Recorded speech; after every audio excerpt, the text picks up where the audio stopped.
Good morning student.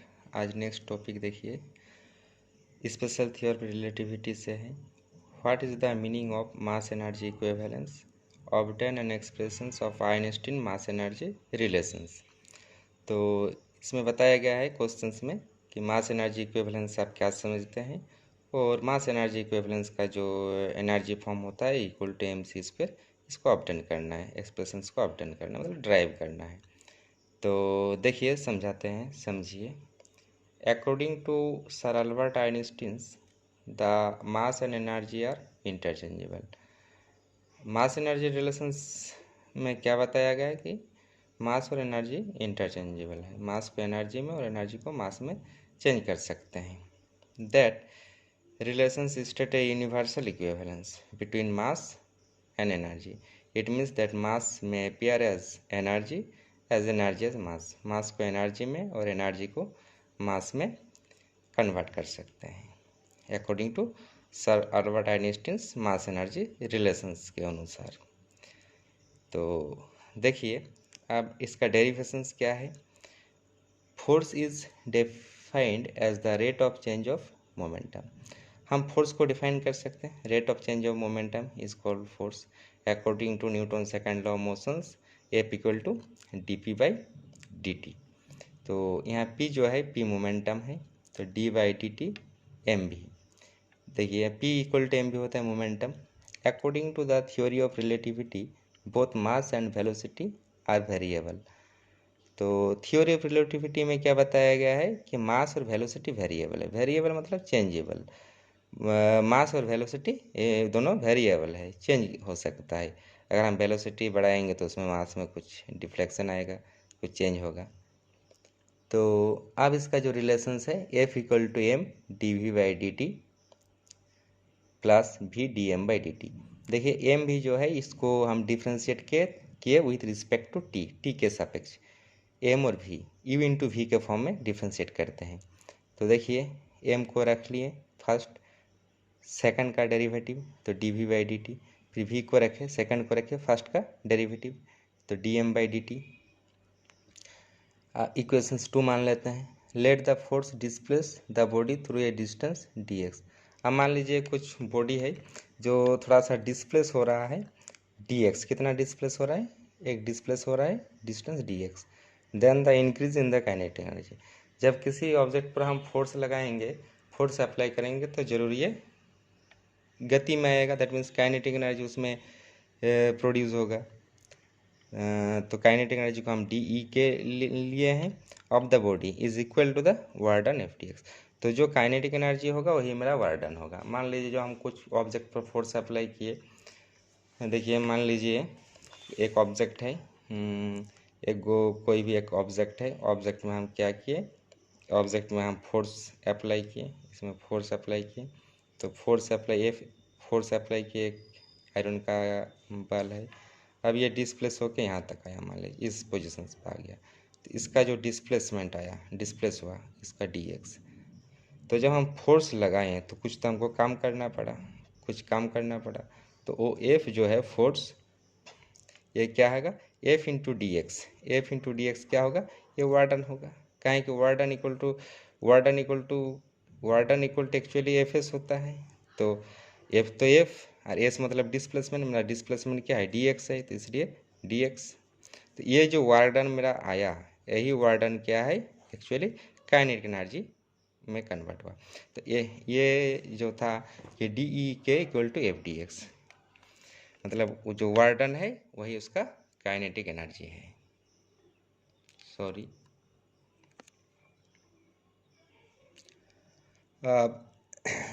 अब देखिए F D X, F का वैल्यू ज्ञात है, एफ इक्वल टू क्या है M D V by D T और V D M by D T. अब इसमें देखिए एफ का value M D V by D T, D X है, डी एक्स रख दिए, अब plus V D M by D T into D X दोनों से मल्टीप्लाई है। अब हम जानते हैं D X by D T rate of change of displacement is called velocity. तो देखिए D X by D T equal to V है, यहाँ D X by D T equal to V. तो D X by D T equal to अगर यहाँ भी है तो हम यहाँ इस तरह लिख सकते हैं डी ई के काइनेटिक एनर्जी ए एम रख दिए। अब देखिए D X by D T V होगा, भी रख दिए, और डी वी का डी वी, फिर भी रखें। अब देखिए D X by D T फिर भी लिख सकते हैं, क्या कि change of displacement with time D X by D T equal to V, तो भी इंटू भी स्क्वायर हो जाएगा, डी एम के लिए D M. According to the law of variations of mass with velocity, आप हम लोग जानते हैं रिलेटिविस्टिक मास विथ वेलोसिटी जो फॉर्मूला है हम लोग जानते हैं, M equal to M not 1 minus V square by C square, ये रूट अंडर है। तो ये जो एम नॉट है हो गया rest mass of the body, और एम हो गया मास ऑफ द बॉडी, और यहाँ सी जो है सी हो गया वेलोसिटी ऑफ द लाइट, यहाँ लिख दिए हैं। फिर D X by D T भी M not equal to rest mass of the body, देखिए इसको एम नॉट बोला जाता है, और सी यहाँ जो है वेलोसिटी ऑफ लाइट। अब देखिए हम क्या करते हैं, ये जो इक्वेशन आया मेरा, इसको हम स्क्वायरिंग बोथ साइड, दोनों साइड क्या करते हैं, स्क्वायरिंग करते हैं। तो एम का एम स्क्वायर होगा, एम नॉट स्क्वायर। अब देखिए इसको अगर स्क्वायरिंग करेंगे तो रूट हट जाएगा, तो 1 माइनस भी स्क्वायर माइनस सी स्क्वायर। तो ये मेरा जो क्वेश्चन आया, M square equal to M not 1 minus V square by C square आया। अब इसको हम क्या करेंगे, फिर डेरिवेटिव करेंगे। तो आप लोग इस पेज को स्क्रीनशॉट ले लीजिए, इस पेज को स्क्रीनशॉट ले लीजिए आप लोग। अब नेक्स्ट देखिए, M square C square equal to M not square C square plus M square V square. हमको पता था M not equal to M not 1 minus V square C square, जो स्क्वायरिंग किए थे तब उसको हम क्रॉस मल्टीप्लिकेशन करके ये फॉर्म में आए, M square C square equal to M not square C square plus M square V square. अब देखिए क्या करते हैं, इसको डिफ्रेंशिएटिंग करते हैं, डिफ्रेंशिएटिंग विथ बोथ साइड, दोनों साइड में हम डिफ्रेंशिएट करते हैं।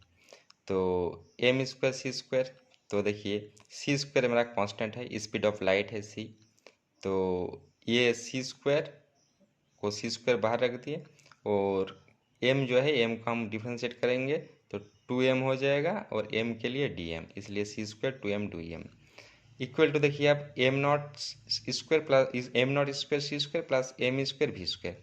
यहाँ देखिए M not square C square constant है, ये कॉन्स्टेंट क्यों है, क्योंकि ये एम नॉट रेस्ट मास है, तो इसलिए कॉन्स्टेंट माना गया है। So M not square C square is not differentiating, इसलिए इसको हम डिफ्रेंशिएटिंग नहीं कर सकते। अब इसको हम डिफ्रेंशिएट करते हैं, एम स्क्वायर को रख दिए, भी स्क्वायर का 2v होगा, और v के लिए dv होगा, प्लस इसको हम u इंटू वी के फॉर्म में कर रहे हैं। अब भी स्क्वायर सेकंड को रखेंगे, फर्स्ट का डेरिवेटिव, तो एम स्क्वायर का डेरिवेटिव 2m, और m के लिए हो जाएगा dm। अब नेक्स्ट देखिए सी स्क्वायर डी एम, हम 2m जो था ये 2m से दोनों को डिवाइड कर दिए, ये दोनों टर्म को हम क्या किए 2m से डिवाइड किए, तो M square 2v D by 2m, भी square 2m D M by 2m। अब क्या करते हैं, देखिए C square D M equal to M V D V plus V square D M, 2m 2 cancel होगा, m और यहाँ एक m कैंसिल होगा, तो मेरा यहाँ आएगा M V D V plus V square D M, नीचे और ऊपर काटे, ये इक्वेशंस 4 आया। अब देखिए फ्रॉम इक्वेशंस 3 एंड 4, सॉरी ये आप लोग का इक्वेशंस 4 होगा, फ्रॉम इक्वेशंस 3 एंड 4। अब देखिए 3 और 4 से हम यहाँ पता किए थे C square D M equal to M V D V plus V square D M, ये मेरा इक्वेशंस 4 है। लेकिन इक्वेशंस 3 वाला जो उसका आगे वाला वीडियो में देखिए, यहाँ पे आपका जो वैल्यू आया था डी ई के equal to F D X, D A K equal to F D X, D A K equal to ये वाला आया था। तो नेक्स्ट देखिए,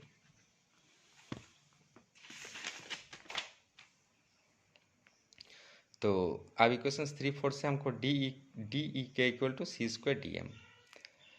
इक्वेशन 5, अब thus a change in kinetic energy dEk is directly proportional to a change in mass dm। तो इसमें क्या हमको मिला कि काइनेटिक एनर्जी चेंज होगा विथ dm, अगर हम मास को इंक्रीज करेंगे तो काइनेटिक एनर्जी इंक्रीज होगा, मास को डिक्रीज करेंगे काइनेटिक एनर्जी डिक्रीज होगा, मतलब इसमें डायरेक्टली प्रोपोर्शनल है एनर्जी और मास में। अब देखिए next, when a body is at rest, जब बॉडी रेस्ट में हो द वेलोसिटी इज 0, तो according to special theory of relativity में बताया गया है कि अगर कोई बॉडी रेस्ट में हो तो उसका वेलोसिटी हम जीरो मानेंगे। तो वेलोसिटी अगर जीरो होगा तो उसका काइनेटिक एनर्जी जीरो होगा, कहीं को मोशंस कर ही नहीं रहा है particle, and M equal to M not होगा। M equal to M not क्यों लिए ना, एम होता है मास ऑफ द पार्टिकल, तो जब पार्टिकल रेस्ट में हो तो हम उसको रेस्ट मास को एम नॉट बोला जाता है, तो एम की जगह हम एम नॉट लेंगे। When a body moving with velocity भी, लेकिन जब बॉडी वेलोसिटी भी से वो मूवमेंट करेगा then its mass becomes M, तब उसका मास को हम एम लेंगे। और जब बॉडी रेस्ट में रहेगा तो वेलोसिटी जीरो होगा, वेलोसिटी जीरो होगा तो उसका काइनेटिक एनर्जी भी जीरो होगा। और स्पेशल थ्योरी ऑफ रिलेटिविटी में अगर वो रेस्ट में, कोई बॉडी रेस्ट में हो तो उसका मास को हम एम नॉट लेंगे। अब देखिए नाउ इंटीग्रेटिंग इक्वेशंस 5, हम इक्वेशंस 5 को इंटीग्रेटिंग करते हैं तो डी ई के लिए ई के होगा। अब देखिए हम कहाँ से कहाँ तक लिमिट लेंगे, यहाँ काइनेटिक एनर्जी जीरो से ई के तक, काहे कि जब वेलोसिटी हम जीरो लेंगे और एक बार मैक्सिमम काइनेटिक एनर्जी रहेंगे, मतलब जब पार्टिकल रेस्ट में रहेगा, जब पार्टिकल वेलोसिटी में रहेगा। तो डी ई के इक्वल टू जो हमारा कांस्टेंट टर्म है सी स्क्वायर, इसको हम बाहर निकाल दिए। यहाँ देखिए हम एम नॉट और एम लेंगे, एम नॉट एम कहाँ लेंगे, यहाँ जीरो से, यहाँ वेलोसिटी जीरो से मैक्सिमम तक काइनेटिक एनर्जी तक लिए थे। अब यहाँ हम रेस्ट मास से लेंगे, रेस्ट मास मतलब जो वेलोसिटी जीरो, और यहाँ एम मतलब मूविंग, जब कुछ वेलोसिटी हो पार्टिकल का तब हम उसका मास एम लेंगे, जब रेस्ट में रहेगा तो मास हम एम नॉट लेंगे, डी एम। अब देखिए सी स्क्वायर बाहर है। अब देखिए डी एम के लिए इसका इंटीग्रेशन एम होगा, एम का हम क्या करेंगे, अपर लिमिट रखेंगे एम, एक बार lower limit M not minus होता है, यहाँ इंटीग्रेशन डी एम का एम होता है, लेकिन हम जब हम लिमिट का यूज़ करेंगे, यहाँ अपर में देखिए एम है, लोअर में एम नॉट है, तो पहले एम होगा माइनस एम नॉट होता है। अब देखिए ई के इक्वल टू मेरा क्या आया, इसको इंटू कीजिए, M into C square M C square minus M not into C square M not C square, ये इक्वेशन 6 है। Equation 6 is the relativistic formula for kinetic energy. तो देखिए इक्वेशन 6 जो है ये रिलेटिविस्टिक फार्मूला है फॉर काइनेटिक एनर्जी के लिए। रिलेटिविस्टिक फार्मूला मतलब अकॉर्डिंग टू, इसमें क्या होगा, स्पेशल थियोरी ऑफ रिलेटिविटी कि अगर पार्टिकल वो टोटल एनर्जी, अगर हम उसका एनर्जी निकालेंगे किसी पार्टिकल, तो पहले उसका मूविंग मास, मूविंग वेलोसिटी में क्या था, मूविंग एनर्जी क्या था, उसमें रेस्ट में एनर्जी क्या था, दोनों का डिफरेंस। अब देखिए here M not C square call the rest mass energy, M not C square को हम बोलेंगे रेस्ट मास एनर्जी, इसको रेस्ट मास एनर्जी बोलेंगे। और the total energy E of the body is the sum of kinetic energy and rest mass energy M not C square. तो total energy जब हम निकालेंगे ई इक्वल टू, तो total kinetic energy plus rest mass energy, total energy किसी particle का वो rest में हो, मूवमेंट में हो, तो हम क्या करेंगे, उसका टोटल एनर्जी जब निकालेंगे तो टोटल काइनेटिक एनर्जी प्लस उस पार्टिकल का रेस्ट मास एनर्जी का समेशन। अब देखिए ई के इक्वल टू मेरा आ चुका है M C square minus M not C square, plus यहाँ देखिए एम नॉट सी स्क्वायर, तो यहाँ एम नॉट सी स्क्वायर। अब देखिए ये M not C square cancel होगा, ई इक्वल टू मेरा total energy E equal to क्या आया, एम सी स्क्वायर। तो this is the Einstein mass energy relations, यही था आइंस्टीन, सर अल्बर्ट आइंस्टीन का मास एनर्जी रिलेशंस।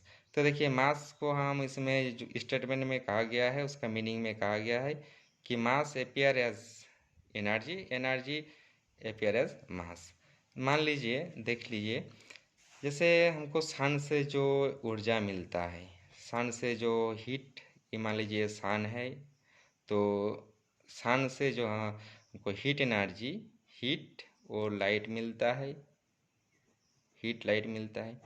तो एक्चुअली इसमें जो न्यूक्लियर नाभिक है, जो संलयन होता है, इसमें चार हाइड्रोजन मिलके क्या करते हैं, हीलियम गैस होता है, जो हीलियम गैस बनते हुए बॉम्बार्ड होता है फ्रिक्शन के चलते। इसके बाद उसमें क्या होता है कि लाइटिंग और हीट के फॉर्म में अर्थ सरफेस में एनर्जी मिलता है।